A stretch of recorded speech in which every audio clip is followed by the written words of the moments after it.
Shalom everyone. Something's different with the setup.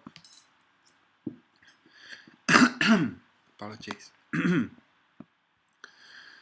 I'm going to go over a couple of things, not a very long one. This is just so you guys can go and watch yourselves, the Falun Gong. So that's that. Yes. So Falun Gong, very good for your health. There you go, on YouTube. You can learn it from the guy who put it all together. You're welcome. Now, next. This is for... I've been discussing interpretations. So we're going to listen to 2 rants from the same movie. Okay.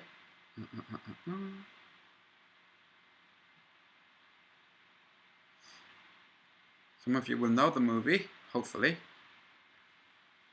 Let me just make sure everything's going out okay. Yes. So, I've been saying literature, fiction, mythology, religion is there to be interpreted. You can take something from the past and use it to interpret the present. So, you can look at the film Network and use that to interpret the present. So, why not do that? But within the film itself, there's something that causes pause for thought. And that's what I want to do. I want to cause you pause for thought. So let me make sure I have the right one. Yes. First, we're going to listen to the well-known one. Okay, but before I do, let me just make sure that everything is working as I think it is. Oops. Sorry, folks. That's there. That's there. Yes. Whew, there you are. And now I see you all in the chat. Greetings all. This is not going to be a long one, but I've been mulling this over for the last couple of days. It's interesting, so I'm putting it out there. Okay. So, first, just pause for thought. Okay? I want to prompt everyone to think. So, let's listen to this. I don't have to tell you things are bad. Everybody knows things are bad. It's a depression. Everybody's out of work or scared of losing their job. The dollar buys a nickel's worth. Banks are going bust. Shopkeepers keep a gun under the counter. Punks are running wild in the street, and there's nobody anywhere who seems to know what to do, and there's no end to it. We know the air is unfit to breathe, and our food is unfit to eat. Now, I will pause and editorialize. I will just point a couple of very pertinent factors out, which slip in neurolinguistically. Okay, so I will pause. Not for all of them, okay, because otherwise it becomes very tedious. It's not a study of neurolinguistic programming. Just so that you guys notice, okay? Sit watching our TVs while some local newscaster tells us that today we had 15 homicides and 63 violent crimes, as if that's the way it's supposed to be. We know things are bad, worse than bad.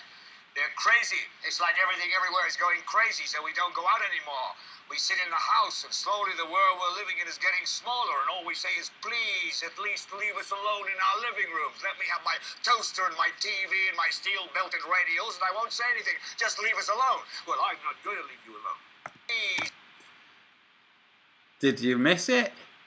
At least leave us alone in our living rooms. Let me have my toaster and my TV and my steel-belted radios, and I won't say anything. Just leave me alone in my living room. Just leave us alone in our living rooms. Just leave us with our gadgets and whatnot, and we won't say anything. Just leave us alone. We won't say anything. I'm going to play it again. It's supposed to be. We know things are bad, worse than bad. They're crazy. It's like everything everywhere is going crazy, so we don't go out anymore. We sit in the house, and slowly the world we're living in is getting smaller, and all we say is, please, at least leave us alone in our living rooms. Let me have my toaster and my TV and my steel-belted radios, and I won't say anything. Just leave us alone. Well, I'm not going to leave you alone. I want you to get mad. I don't want you to protest. I don't want you to riot. I don't want you to write to your congressman because I wouldn't know what to tell you to write. I don't know what to do about the depression and the inflation and the Russians and the crime in the street. All I know is that first, you've got to get mad. You've got to say, I'm a human being. God damn it. My life has value. So, I want you to get up now. I want all of you to get up out of your chairs. I want you to get up right now and go to the window, open it, and stick your head out and yell, I'm as mad as hell, and I'm not going to take this anymore. I want you to get up right now.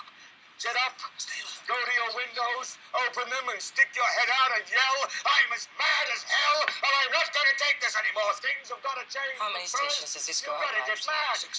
I know it goes to Louisville and Atlanta. I'm not going to take this anymore. Then we'll figure out what to do about the depression and the inflation and the oil crisis. But first, get up out of your chairs, open the window, stick your head out and yell, and say, I'm as mad as hell, and I'm not going to take this anymore. Who are you talking to? CGG Atlanta. Are they yelling in Atlanta? Are they yelling in Atlanta, Ted? But first, you've got to get mad. You've got to say, I'm as mad as hell, and I'm not going to take this anymore. They're yelling in Baton Rouge. Get up, get up, get up out of your... Son of a bitch! We struck the mother low! Stick your head out of the window, open it, then stick your head out and keep yelling and yell, I'm as mad as hell. I'm not going to take this anymore. Just get up from your chairs right now. Go to Where the you window. going? I want to see if anybody's Just go to the yelling. window, open it, and stick your head out and yell and keep yelling.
Okay.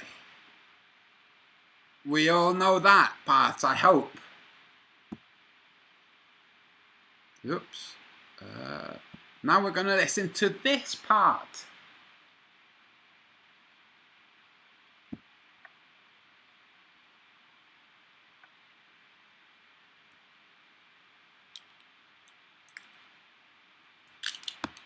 That part was basically, right, we're annoyed, we're fed up, we've had enough. What's going on? That's what that was all about.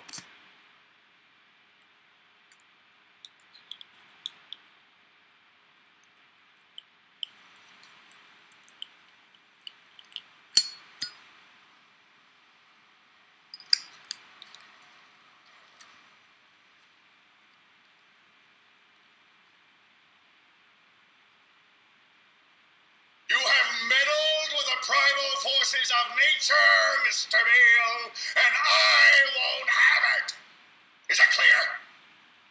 You think you merely stopped a business deal? That is not the case. The Arabs have taken billions of dollars out of this country, and now they must put it back.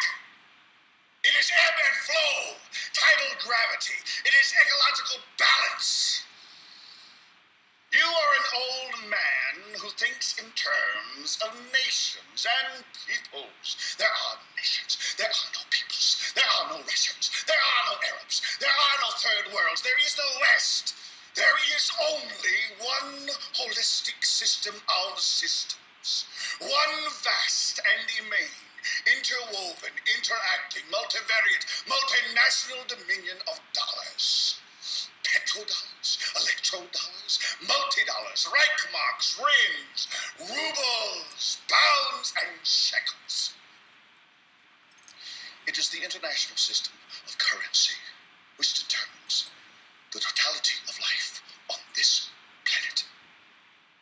That is the natural order of things today.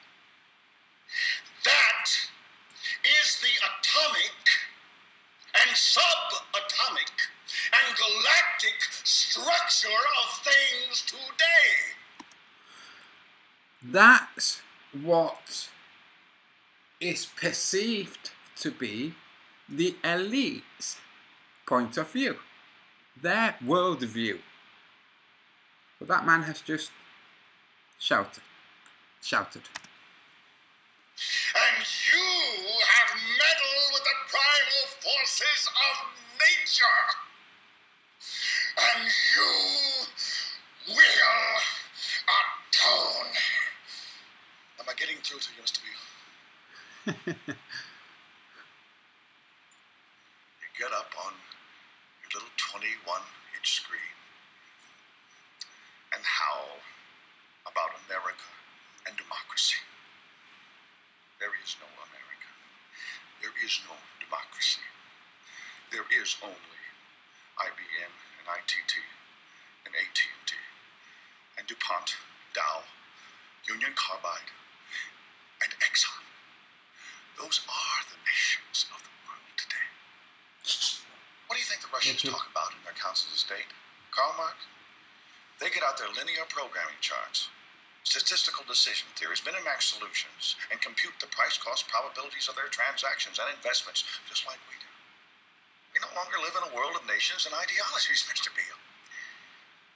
The world is a college of corporations, inexorably determined by the immutable bylaws of business. The world is a business, Mr. Beale. Now, that's the narrative of the free man on the land, which is the elite see the world basically as a business. Interpretation. Listen, interpretation. I'm trying to bring your mind to interpretation. It has been since man crawled out of the slime. So, I paused it there, but it continued talking. Did you see? The world is a business, Mr. Beale. The world is a business, and that's what you're stuck with. Ah, that's how they see the world. Listen. It has been since man crawled out of the slime. Oh, it's always been a business? Since the amoebas and all of that? You know, with that worldview? Oh, must mean business in a different sense to what the word business usually means, huh? Our children. Now here comes what the apologist for the elite can say is the elite's narrative. Okay, what the man is about to say. Our children Will live. It Wait, has been listen. since man crawled out of the slime. Our children will live, Mr. Beale, to see that perfect world in which there's no war or famine, oppression or brutality. One vast and ecumenical holy country for whom all men will work to serve a common prophet, in which all men will hold a share of necessities provided, all anxieties tranquilized, all boredom amused.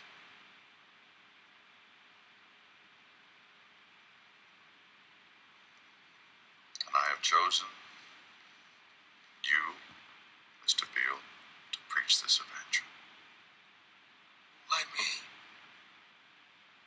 Because you're on television, dummy. 60 million people watch you every night of the week, Monday through Friday. I have seen the face of God. You just might be right, Mr. Beale. Upside down flag. Okay, so in that speech, the guy describes how he thinks the world is a business. His meaning of the word business is a little bit confused. It sounds more like he's saying the world is life. And then tries to explain his worldview by saying that the children will live in an idyllic world, in the utopia. That's the kind of discourse of the person who has an ideology they haven't really stopped to consider deeply, or properly. Okay, so that's that. Just, food for thought. Do you want to shout out the window, this coronavirus is a bunch of bullshit? Do you want to sing out of your window? Do you want to go out in the street? Do you want to... Entirely up to you what you do. But stop and think. Think. Are your actions being directed by your own thoughts? Or are the thoughts you think are prompting your actions being directed for you? Is it some external agency putting memes out? Little narratives? Little things? Okay, so now to something regarding the sun, the moon, and the constellations over the flat earth. First, we'll start with this. I'm going to listen to all of this. It'll help me, save me a lot of time and a lot of talk. And my throat is a bit sore today, so it's going to be handy. In discussing the large-scale structure of the cosmos, astronomers sometimes say that space is curved, or that the universe is finite but unbounded. Whatever are they talking about? Let's imagine that we are perfectly flat. I mean absolutely flat, and that we live, appropriately enough, in a flatland, a land designed and named by Edwin Abbott, a Shakespearean scholar who lived in Victorian England. Everybody in flatland is, of course, exceptionally flat. We have squares, circles, triangles, and we all scurry about, and we can go into our houses and do our flat business. Now, we have width and length, but no height at all. These little cutouts have some little height, but let's ignore that. Let's imagine that these are absolutely flat. That being the case, we know, us flatlanders, about left-right, and we know about forward-back, but we have never heard of up-down. Let us imagine that into flatland, hovering above it, comes a strange three-dimensional creature which, oddly enough, looks like an apple. And the three-dimensional creature sees an attractive, congenial-looking square, watches it enter its house, and decides in a gesture of interdimensional amity to say hello. Hello, says the three-dimensional creature. How are you? I am a visitor from the third dimension.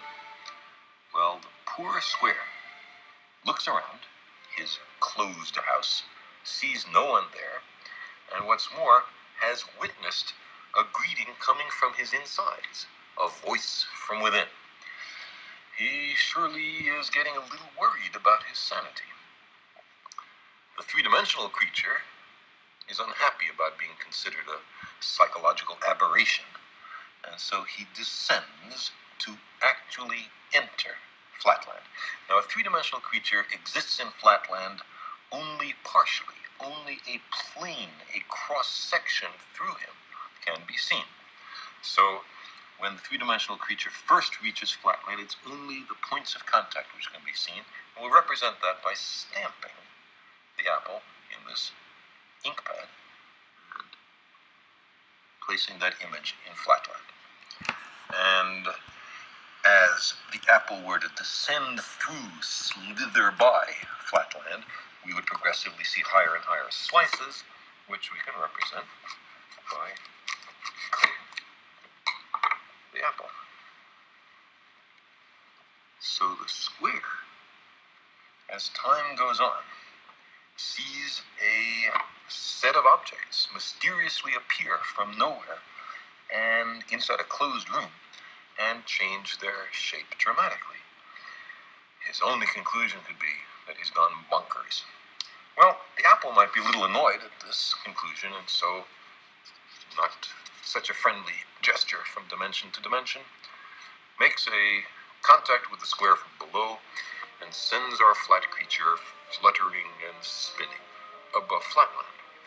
At first, the square has no idea of what's happening. He's terribly confused, is utterly outside his experience. But after a while, he comes to realize that he is seeing inside closed rooms in Flatland. He is looking inside his fellow flat creatures. He is seeing Flatland from a perspective no one has ever seen it before to his knowledge. Getting into another dimension provides as an incidental benefit a kind of X-ray vision. Now our flat creature slowly descends to the surface, and his friends rush up to see him.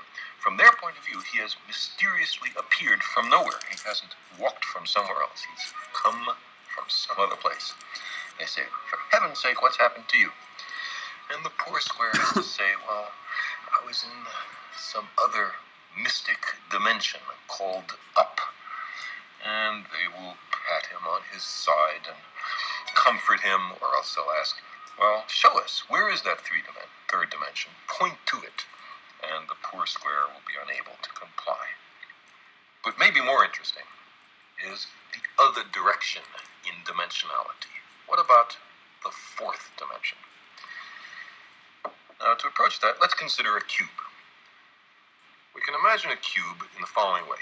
You take a line segment and move it at right angles to itself in equal length. That makes a square. Move that square in equal length at right angles to itself, and you have a cube. Now, this cube, we understand, casts a shadow. And that shadow we recognize.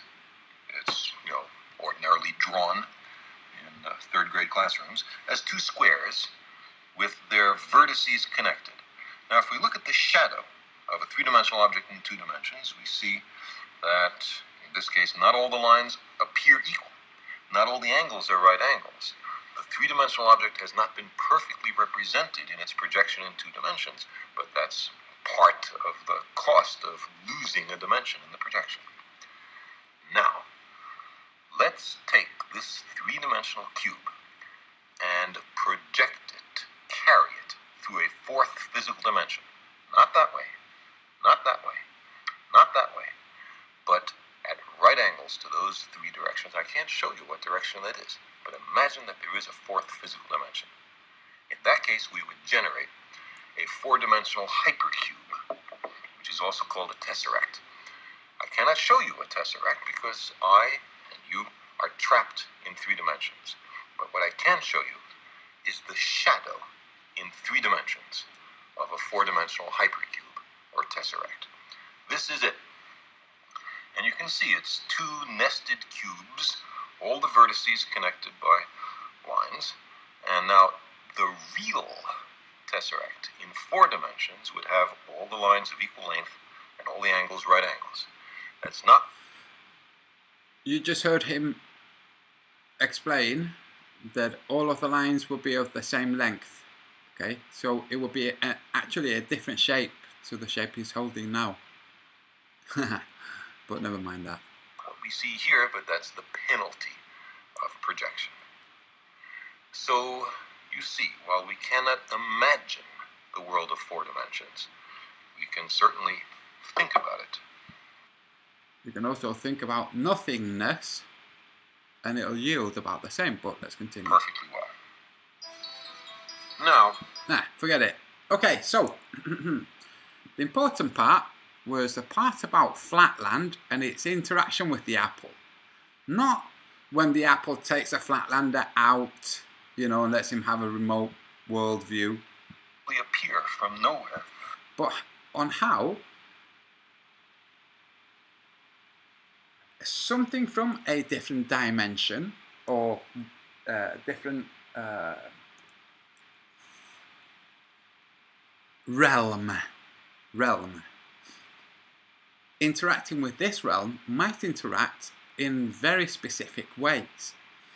For instance, the realm of electromagnetism, which is obviously this realm, plus other realms that we don't know about, can interact with an interface like moisture in the atmosphere and generate a rainbow, or electromagnetic field lines and generate a sun, or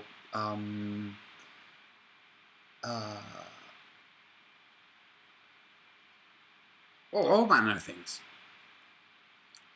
But with no, forget that.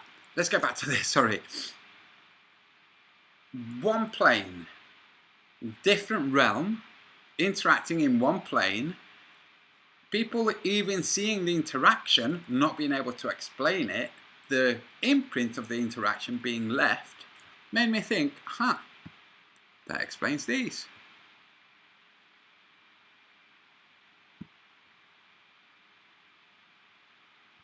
So, now picture for every single one of these, okay, that what you're looking at is a cross-section of a tube.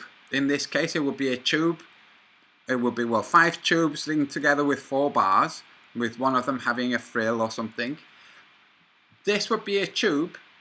Well, this little configuration, this contraption, would be spiraling up and down, okay, spiraling, and it just so happens to come across this field, and the field acts as the interface that would otherwise, with light or with electromagnetism, the interface would be negative static charge, like on a CD. You know, when you have a CD and you have light, you can see the rainbow. That's acting as an interface. So it would be a case that that field is acting as an interface. This is what I'm thinking. So for every single one that you see, the ones that are genuine anyway, because yes, there are some that are frauds or hoaxes.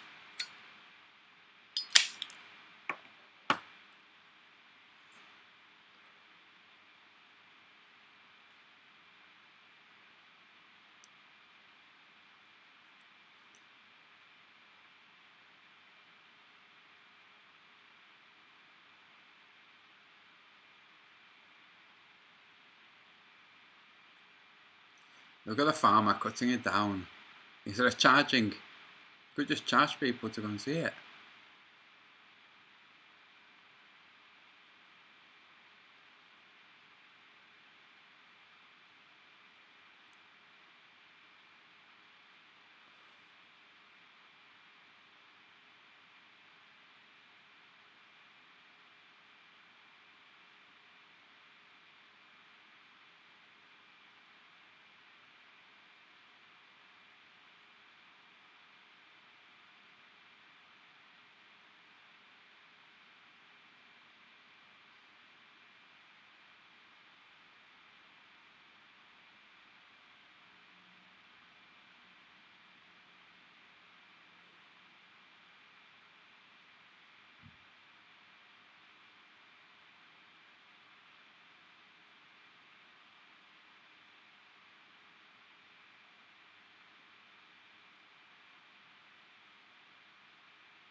And what would they mean? No idea. Your guess is really like as good as mine. Close this. Close this. Okay.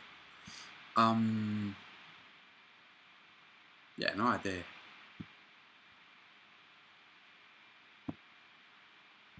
Okay, I'm not sharing my video. I'm here, but in silhouette, kind of, and I can't be bothered. So, just thought experiments, or come with me on this journey. Close your eyes if you can, and visualize vertical columns that are separated, well, that have no separation between them. So, a mesh of columns. You can walk through these columns. The columns, sooner or later you're going to see the columns hexagonal in shape, because that's the most conservative shape for columns to take. And this is fractal. This is the overall shape of Earth's pond, the overall shape of the honeycomb, the overall shape of plant fibers.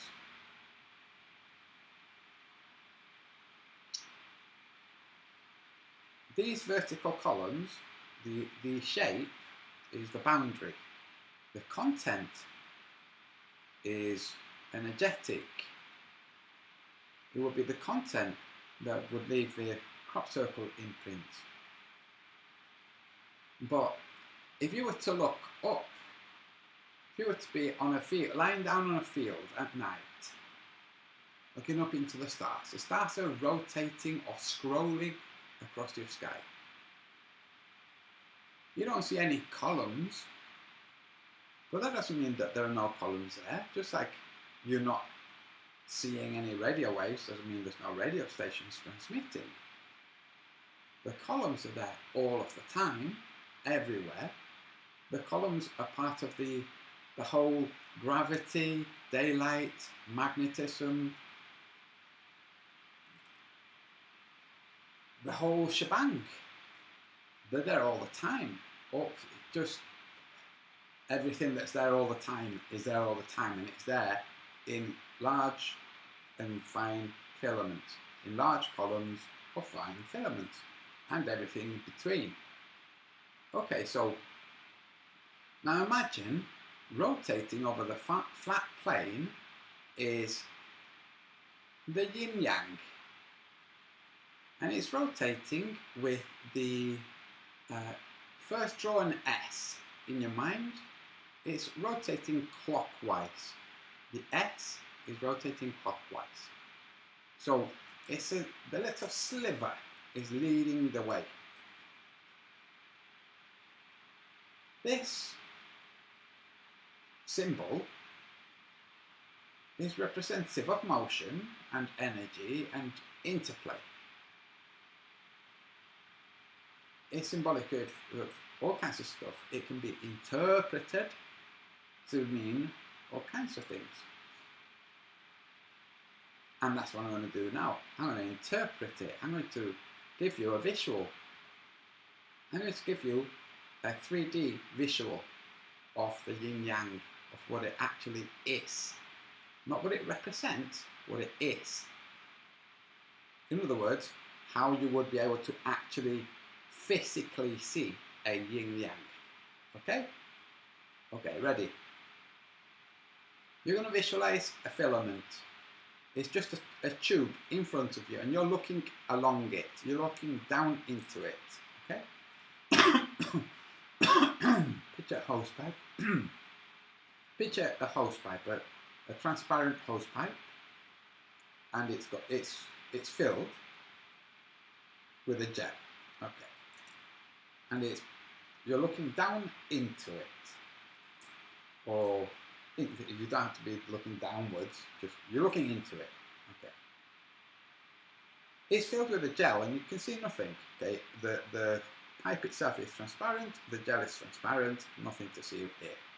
somebody hits this cord, this pipe, this hose pipe, and the hose pipe's vibrations are going to corkscrew.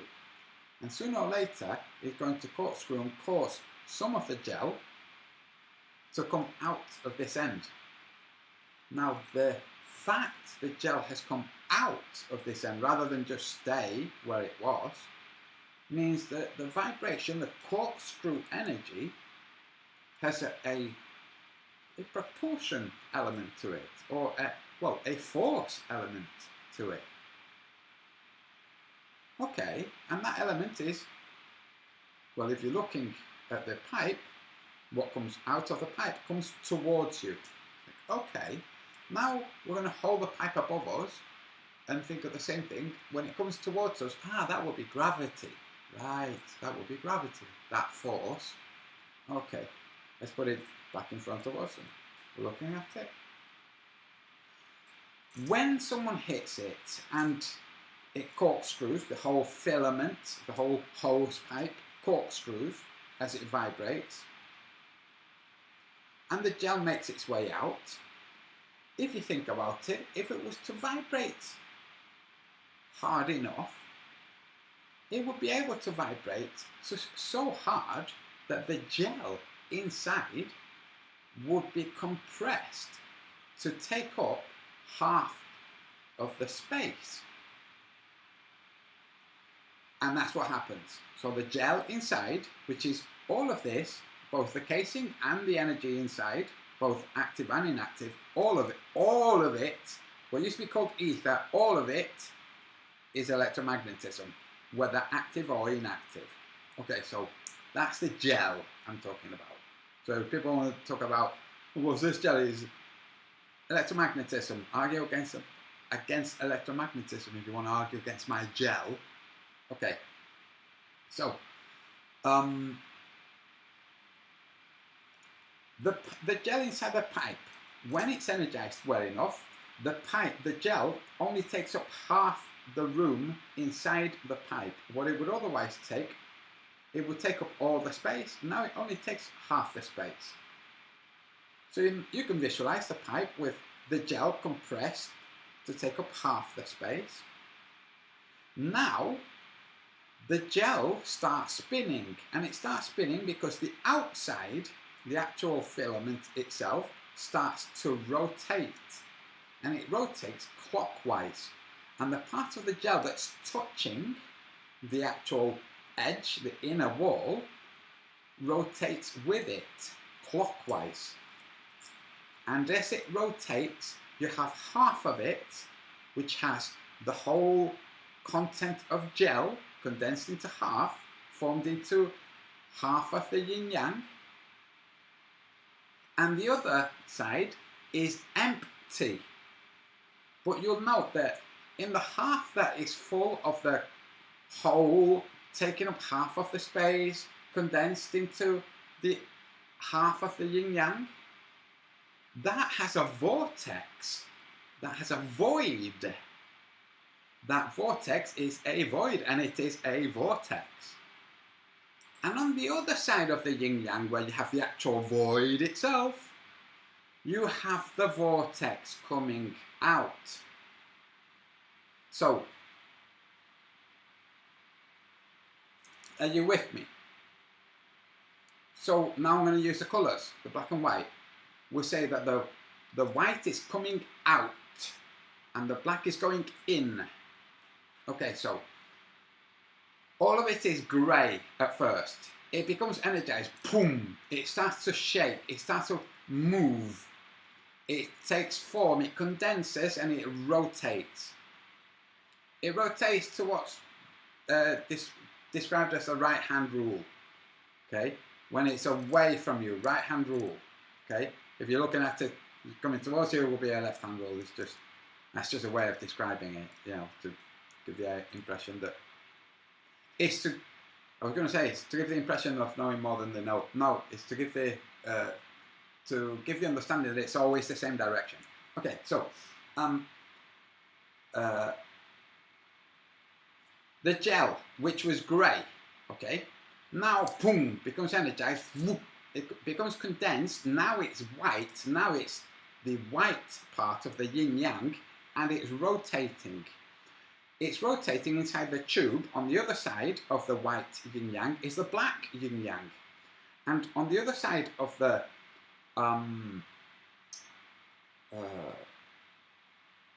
black yin yang, where you have the white yin yang, you have a black vortex, a black falling away vortex.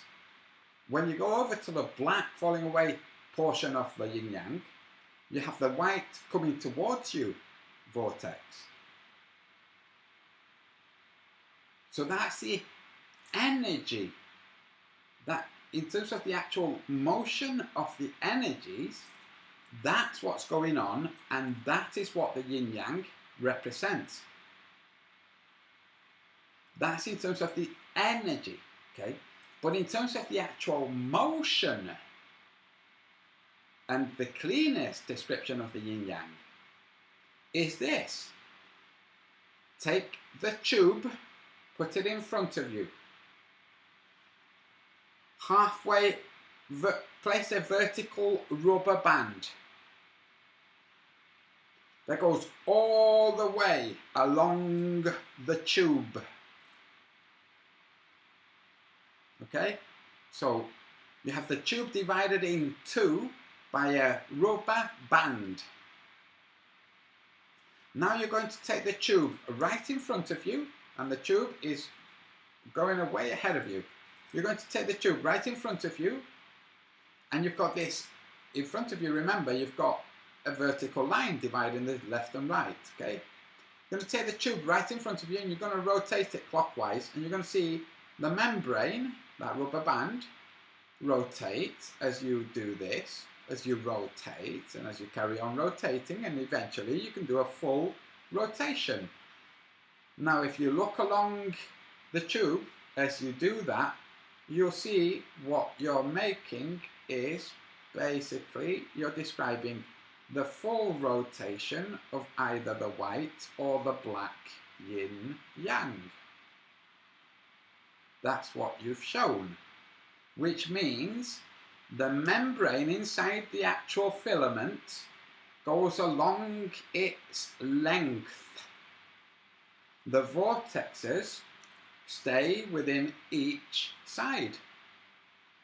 And that's why we have gravity and levity. That's why we have the sun that can be measured by the Maya, which means they were measuring how long or how tall the sun filament tube was. The sun filament tube that falls down on the earth as the sun corkscrews its way in and out every day. The same filament tube type that's the moon that does the same, and the constellations that do the same. Remember, it's not just a sun that goes around Antarctica 24 hours a day in their summer. The moon does it too, not just in the summer. So, how does this happen? Remember when I showed you the crop circles? You have a crop circle where you have one circle in the middle and 3 circles around the outside. That's describing how that happens. I will do a drawing for it next time, and that's it. I will leave you with it. Enjoy. I'm not going to go into the chat. I'm gonna quit instead. It's my birthday tomorrow, folks. I've made it. I've made it to my next birthday. Okay. Thank you very much, everybody. Good night.